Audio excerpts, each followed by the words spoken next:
বৃষ্টি ও রহমত, ঠিক কিনা? বৃষ্টি পাঠায় কে? বৃষ্টির মালিক কে? বিশ্বনবী আকাশে মেঘ দেখলে বলতেন আল্লাহুম্মা সাইয়্যিবান নাফিআন, হে আল্লাহ তুমি ভালো বৃষ্টি দাও। কেননা এই বৃষ্টি দিয়েও আল্লাহ অনেক জাতিকে ধ্বংস করেছে। বৃষ্টি দিয়ে মানে অতিবৃষ্টি দিয়ে আল্লাহ বন্যা দিয়ে গোটা দুনিয়াটাকে ভাসিয়ে দিতে পারে কি পারে না? এজন্য মেঘ দেখলে এত আনন্দিত হয়েন না, বৃষ্টি দেখলে অনেকে গান বাজায়, আছে না নাই? এই বৃষ্টি ভেজা রাতে তুমি চলে যেও না, গান গায় না?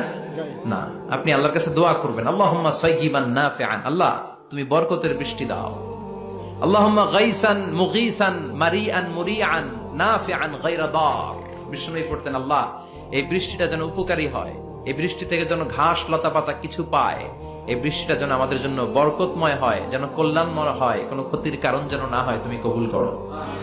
আবার বেশি বৃষ্টি হলে বিষ্ণুনবী দোয়া করতেন আল্লাহুম্মা হাওয়ালাইনা ওয়ালা আলাইনা, আল্লাহ আমাদের এলাকায় আর বৃষ্টি দিও না, আমাদের চারিপাশে দাও।